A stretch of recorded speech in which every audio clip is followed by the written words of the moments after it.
You are listening to the War on the Rocks podcast, covering strategy, defense, and foreign affairs. My name is Nick Danforth, editor and host of today's show. I'm delighted to be here at the Moldovan Embassy off Connecticut Avenue with Ambassador Viorel Ursu, who is kind enough to sit down and discuss the impact of the war in Ukraine, as well as Moldova's evolving security situation and the European security architecture writ large. Ambassador Ursu, thank you for joining us. Thank you for having me and bringing the spotlight on my country, Moldova. We have a number of questions to ask you. The first that I'll start out with, every time I talk to any of your colleagues, anytime the spotlight, at least at War on the Rocks, has shown on Moldova, I'm always struck by the extent to which Moldova has been impacted by the conflict in Ukraine, more than many of us looking at this from Washington might expect. So could you begin by giving us a little bit of an overview of what that impact has been? The Russian aggression against Ukraine changed dramatically the regional context, and Moldova was one of the countries probably most affected by the war in Ukraine. Moldova shares the longest border with Ukraine of all the neighboring countries. And since the day one of the Russian aggression, the Moldovan government took the decision to keep the borders open and to allow any Ukrainians that were seeking shelter to cross the border. Since then, Moldova hosted about 1 million of Ukrainian refugees. Some of them moved further to Europe, and some of them decided to stay in Moldova. Currently, we host about 116,000 of Ukrainian refugees, and these are mostly women and children. The other, I think, huge impact was on the economy, because especially closing of the Odessa port, which was one of the biggest, had a big role in our supply chains. Again, we have to reinvent and find for new ways. Russia has also intensified the hybrid attacks, so hybrid war against Moldova, as it did against other countries. Right, and I suspect we'll be talking a lot about that. Yeah, so again, we had to deal with an energy crisis, which was provoked by Russia, which had an effect on the economy. We had a huge inflation of 36%, and we had to find new energy resources. So again, that created an energy crisis, which hopefully we found a way to overcome. But I was going to say, now 2 years on, it sounds like Moldova has been very successful in restructuring its energy supplies. Yeah, I think Moldovan government realized that we should not waste any crisis and turn the crisis into opportunities. I just mentioned the energy crisis. Russia always used, when it had the leverage against other countries, including Moldova. So when the winter was approaching, we're talking about 2022, despite of us having a long-term gas supply contract with Russia and we're paying the bills, on the 1st of December, it cut the gas supply by 50%, and it was waiting for the winter to come. Moldova was 100% dependent on energy supplies from Russia for heating our public and private households, including for producing electricity. So that was a matter of time when Russia is going to use that leverage. Again, with the support of our partners, including European and the US, we managed to find alternative supplies of gas in a matter of weeks and months. We turned around, we found new supplies from Europe. We are not paying anything to Russia for the gas.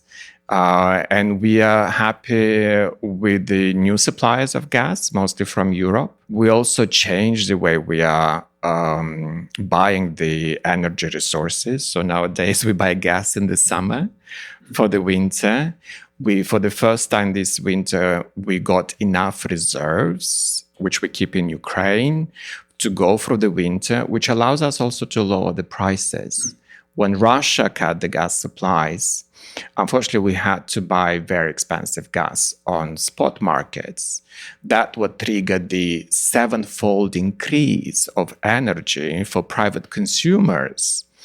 But this summer, last summer, we were able to buy gas on the European markets at lower prices than what would have been paying to Russian Gazprom. In the winter passed without incident.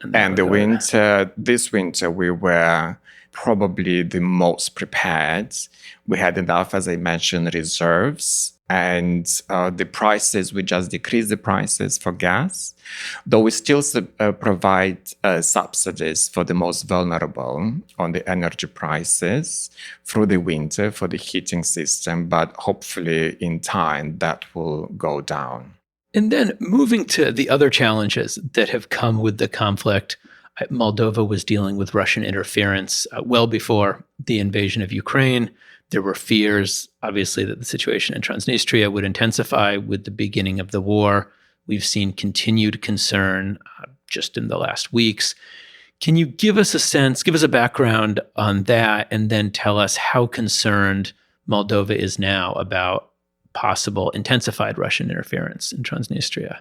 The Transnistrian region and the recent developments in that region has to be seen in a much bigger picture of Russian hybrid attacks against Moldova or hybrid war against Moldova. And there are many elements of that. All right, give us the bigger picture then, please. And I know the concept of hybrid war might be a bit abstract, but the way how it is felt in Moldova is a classical element from a textbook of the Soviet Union and now Russian interference, which is a combination of weaponizing energy, the situation I just explained, cutting the energy supplies. Most recently, Russia also introduced trade embargo against some of our steel exports of vegetable and fruits. And again, with the aim, the aim is to provoke some extra costs for the country, in this case, Moldova, and to provoke a genuine discontent of the population against the government, either of the farmers when you do a trade embargo, or of the consumers, private consumers of energy who just cannot afford to pay the energy bills. In the longer term, and that was Russian plan, last winter, you provoke those kind of sometimes genuine protests. If the government is not able to cope with the discontent, what Russia did is then infiltrating among the protests, peaceful protests, some of the violent elements in order to provoke the police and law enforcement to overreact, and in this way to create more instability, insecurity, and in the end, even try to topple down the government. I think that was the plan last year. It didn't realize to the end just because of the good cooperation and intelligence sharing between our law enforcement that made those plans public, including the planned Russian training, some of those violent protests in Turkey, who bringing the spotlight on this plan and acting preventively is actually what prevented the worst scenario happening in Moldova, and that would have been an attempt coup d'etat. So that's another element in the toolbox. I think we might see more of those provocations, especially this year, as we are getting closer to the presidential election later this year and a referendum on EU integration. And next summer we'll have parliamentary elections, and this is what Russia is betting on. Corruption is another big a tool in the Russian hybrid toolbox. Russia has been always interested in keeping corrupt elites governing the countries, especially in its closest neighborhood. Corrupt elites are useful because you can blackmail. You can use the leverage against them to force them and make them loyal. And unfortunately, Moldova was not an exception. And we saw Moldova's former president has been arrested for bribery. Is that? Moldovan former president is currently under investigation. His case is now in the courts, and the courts will have to decide on the case. But yeah, there was evidence and recording of former president taking bribes and funding for his political parties. This is another tool in the hybrid war, funding illegal political forces that Russia has been used extensively and continue to use. Most recently was elections last year in Gagauzia region. It's a region in the south of Moldova, but also local elections in November, where we've seen millions and millions of cash coming into Moldova to fund some of those political actors. So to zoom in, I still want to get back to Transnistria, but the Gagauzia situation is fascinating. I come at this as someone, I spent a lot of time living in Turkey. There's obviously been great interest in Turkey about the situation there. Tell us what's going on in Gagauzia. Yeah, maybe for listeners who can't find Gagauzia on the map. Gagauzia is an autonomous region in the south of Moldova. It's relatively small. It's probably less than 150,000 population. Gagauz of Turkish ethnicity, except that they are Orthodox. So they came to settle on the territory of what is now Republic of Moldova in 19th century. And they speak Gagauz, which is very close to Turkish language. However, during the Soviet time, they've been very much Russified. So many of them still speak Russian as their first language. In early days of our independence, central government granted autonomy to the Gagauz region. So they have a local parliament, a local leader called Bashkan, and they had their own election cycles. And Russia has been, again, because of most of the population is very much Russified and has been always having a pro-Russian position. Russia, of course, has been using them to promote its own agenda. The easiest tool, and again, I come back to the hybrid war tools, information space, disinformation, malinformation. This is a very efficient tool that Russia has been using, especially in Moldova, where still majority of the population still understand and speak Russian and thus follow Russian media. So in Gagauzia last year election, I think Russia tested the new grounds of interference. Again, it's using proxy actors. In Gagauzia case, it was one of the Moldovan fugitive oligarchs. His name is Ilan Shor.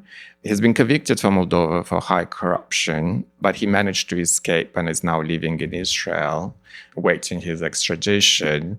In the meantime, he still is very active on Moldovan political scene, though his party is being banned.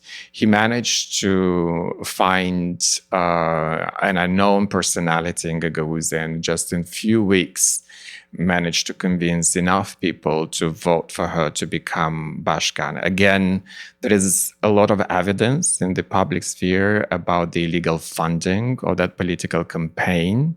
The prosecutor's office have been conducting an investigation. They just announced that they are ready to send that case against the elected Bashkan to the courts, and the courts will decide if there's enough evidence of illegal funding of political parties.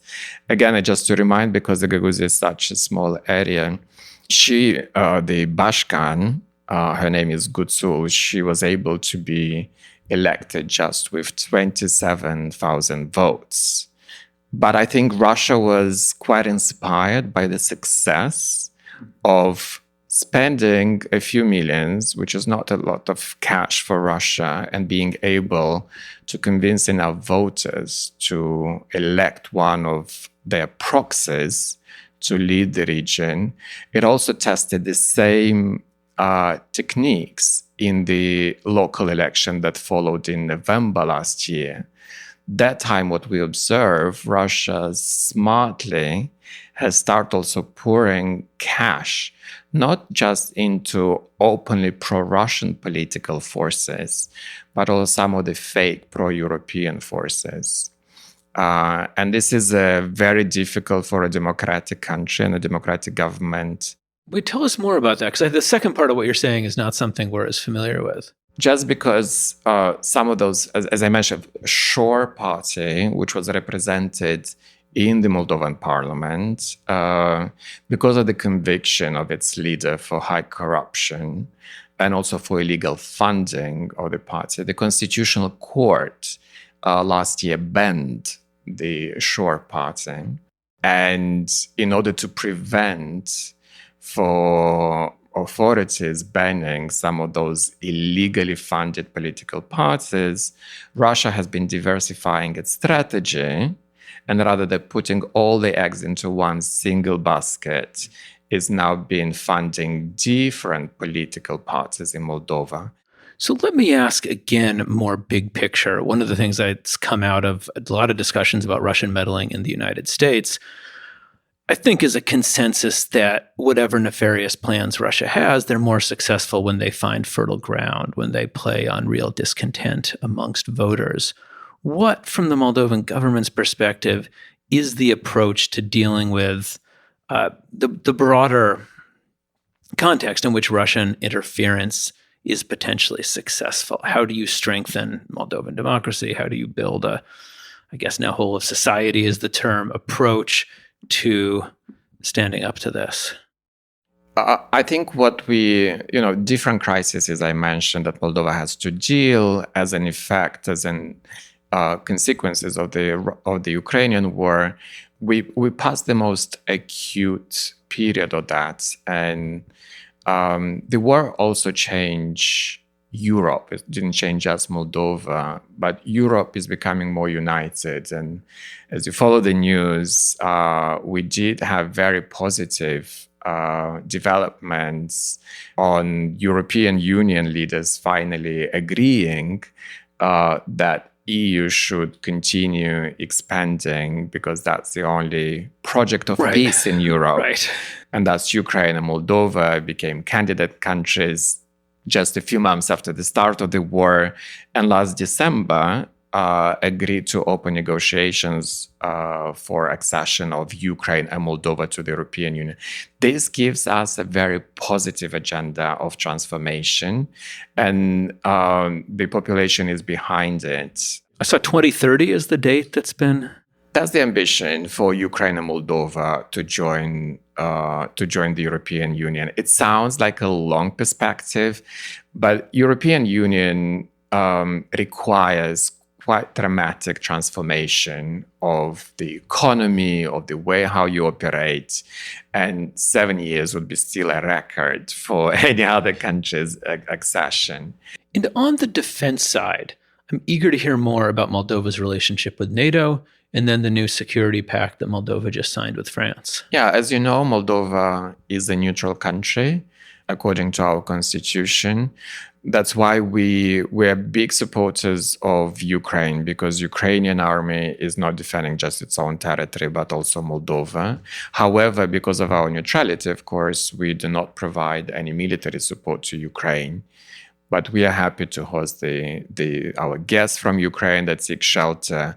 We are providing the solidarity lane to Ukraine to help with the Ukrainian experts, especially on grain. And we also provide other humanitarian assistance to Ukraine. On the defense, the invasion of Russian of eastern regions of Ukraine was a big wake-up call for us. As it is stated even in our national security strategy, we realized that the initial intentions of Russia was to capture Ukraine, including Kiev and Odessa, in a matter of, if not days, weeks. And that would have been a great threat to Moldova finding itself with Russian troops on our border. Our strategy even called Russia as the main threat, existential threat, not just to our democracy and prosperity, but it's an existential threat to Moldova.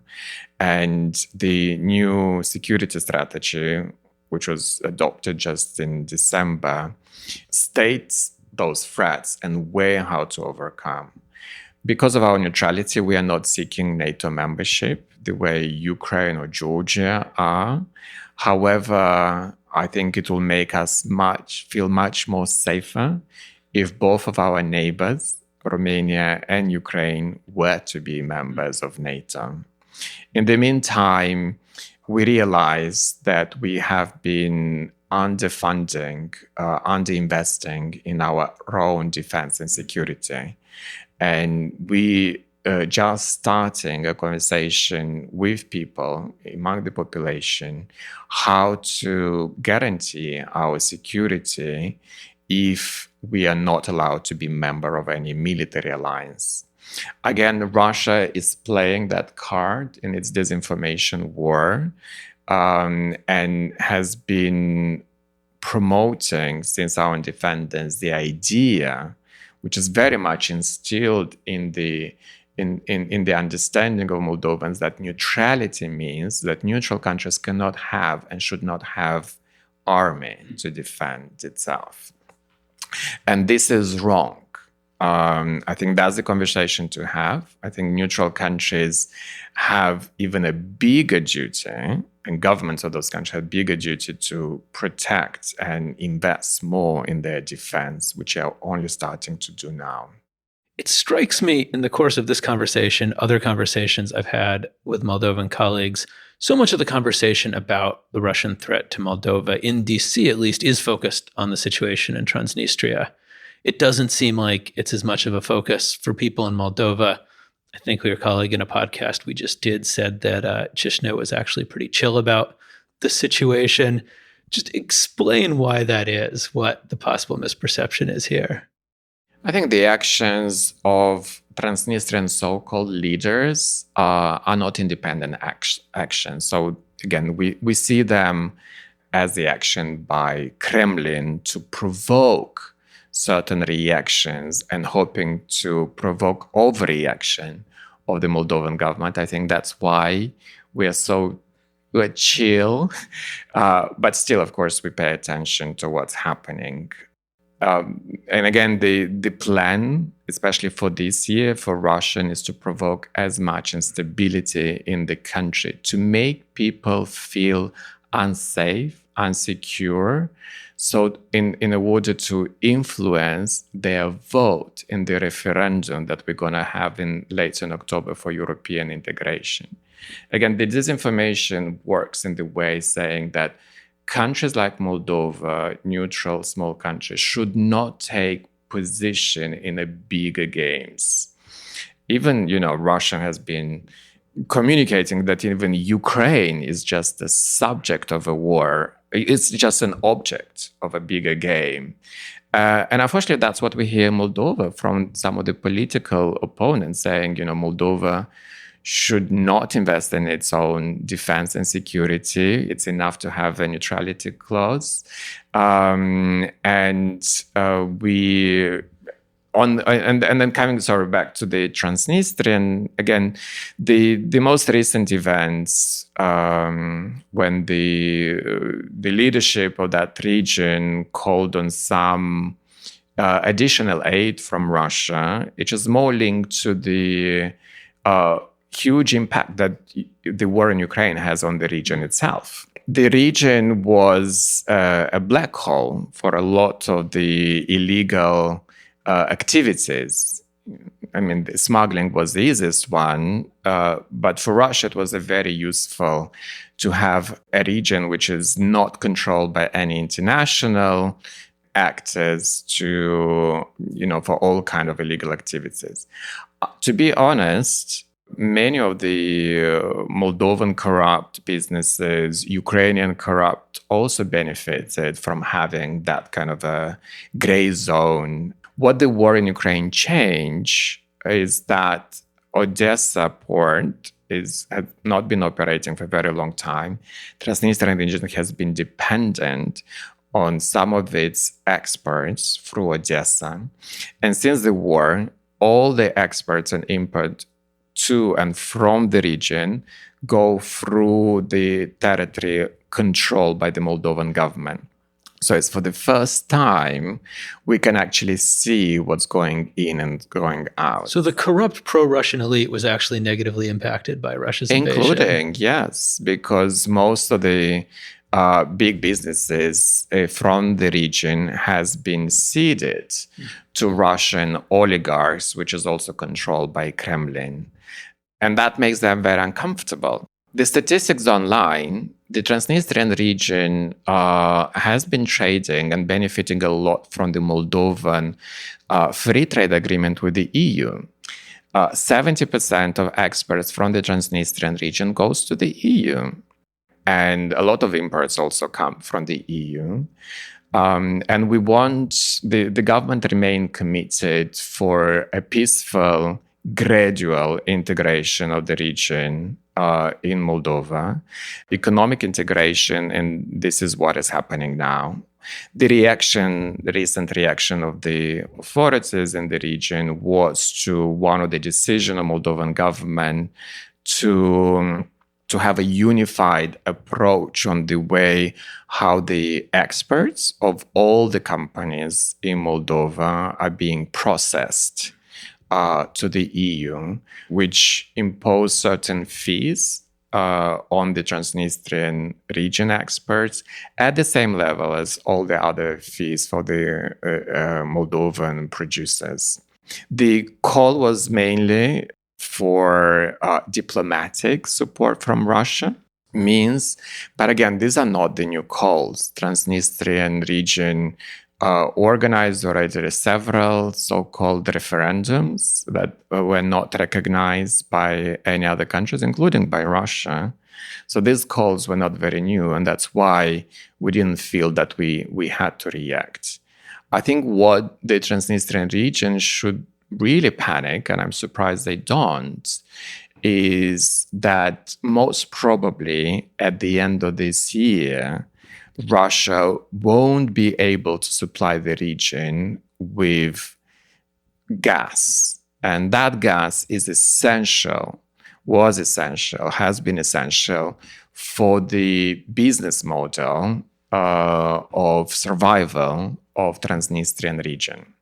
We'll look forward to talking to you about how that plays out when the time comes. In the meantime, since we're nearing the end of our time, I feel like I would be remiss if I did not ask you what your perspective being here in Washington is on the conversation about Ukraine, on the conversation about European defense that we're having here in the United States. I think the war in Ukraine showed the failure of some of those global and regional security actors and infrastructure that was supposed to provide that sense of security for countries like Moldova. And I'm talking about the UN, the OSCE, even the Council of Europe, organizations that were meant to prevent this happening, and it didn't. Even for us, we also realized that bilateral or multilateral guarantees of security are not worth the paper, and I'm talking here of Budapest Memorandum. And in our case, enshrining a neutrality clause in the Constitution that is not even guaranteed or acknowledged by any country is also not enough to provide that security. However, what I see is the new reflection in Europe about that infrastructure and how it could be done. NATO also found a new raison d'etre, and following the conversation within NATO, focusing on building their own capacity I hope that's a way forward. And again, we would be happy to see both of our neighbors being member of NATO, and hopefully that will provide for us a better security. However, I think the main actor that I think will need to boost that security and defense cooperation is the European Union. And I already see those signs happening. This is becoming one of the main topics also for the European Parliament elections, which are coming in June. There are some new proposals about how to increase the cooperation, especially on the industry policy, which is related to, again, producing more of the weapons and military equipment that Europe needs, and better cooperation on common defense and security policy from the EU, and hopefully having closer cooperation between the EU and NATO will also provide that security. So that's where my hope is. When it comes to our region, where we would like to see more of the US involvement is actually in the Black Sea. It's been a blind spot for US foreign policy for a while. Now that we solved the issue of the Baltic states with the accession of Finland and Sweden to NATO, I would really want the US to pay more attention to the Black Sea, with the perspective that Black Sea might also have most of its countries surrounding NATO members at one day. And I'm really encouraged by the recent Congress approval of the Black Sea security strategy. I was going to say, right. Mm-hmm. And we are looking forward, which kind of put to the task the Biden administration to come up with a comprehensive strategy in June. So I'm really looking forward to that. But what we would like to see is to have a comprehensive approach to strategy. It's not just the hard security and defense, as these are the issues I mentioned. This is about energy, is about economic development, prosperity, because these are the weaknesses and the spots that Russia will use and abuse. And hopefully the US will take this role and involvement in the region more seriously. And again, this is something that those of us who focus on Turkey have strong feelings about. But rather than get into those, I want to shift focus for a minute. We're sitting here next to a shelf full of Moldovan wine. Before you came in, I was flipping through a book about the top 50 wines of Moldova. Tell us a little bit about the Moldovan wine industry, where folks in the United States can find Moldovan wines, which ones you might recommend. So Moldovan wines are one of our biggest export products. Per capita, we produce more wine than any other country. I'm not sure about consuming, but definitely on the production. So every family almost producing their own wines, including my family. But wines also has an interesting history of a crisis turned into opportunity and success. After Russian invasion of Georgia, and again when Moldova sided with Georgia, Russia introduced trade embargo against both Georgian wines and Moldovan wines. At that time, we were exporting about 90% of our wines to Russia. So a lot of our export revenues were coming from Russian market, which Russia used it as a leverage. Many of our farmers and winemakers suffered. Many jobs were lost. And that was part of the same hybrid war attacks, is to use then that discontent of the population to translate into the votes for pro-Russian political parties. But this is where the friends really helped us. Friends in need, friends indeed. And US was one of the first to really help us through US aid to help our winemakers to produce a very different quality of wines. Just to tell you, Russian taste and European taste of wine are very different. Russian prefer sweeter wines and high in alcohol, and they would drink anything. So the quality of our wines at that time was not great. I was not a big consumer of Moldovan wine at that time. European have a more refined taste of wines. It's drier. And with the USAID help, we really invested into new technology and a new wine varieties. And we managed to turn around. And nowadays, we export almost 90% of our wines to European markets. So Russia's loss is the West's gain in this regard. Exactly. It's a win-win.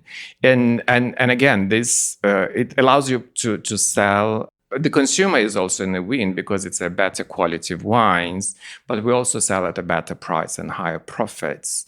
And Russia realized that they can only use leverage once. And yes, it's going to cause some pain, but you can turn that crisis into opportunity and reinvent yourself. And this is what we've done with our Moldovan wines. And I'm big consumer of Moldovan wines. I think we have great wines. We have big names now.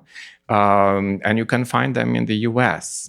The US, the problem is a very separated market from state to state when it comes. So even in the DMV area, you have different licenses in the DC area, Maryland and Virginia, but you can still then find them in Total Wines and in other shops. But I was surprised also to find so much of the Moldovan sparkling wines, which we used to call champagne. You said that Moldova was the main champagne producer for the Soviet Union. We were, and we're still big producers of those sparkling wines, which we stopped calling them champagne, but the quality is still the champagne quality. But you can find them a lot in DC area, in bars and restaurants. I was quite surprised and impressed, and it means that also the American consumers appreciate them. Our listeners now know what they can do if they want to help fight Russian hybrid warfare here at home. Thank you, Mr. Ambassador, for joining us for this conversation. Thank you so much. Thank you for listening to the War on the Rocks podcast. Please don't forget to check out our membership program at www.warontherocks.com/membership. You'll get Mike Kaufman talking about the war in Ukraine. You'll get Ankit Panda talking about nuclear war and much, much else.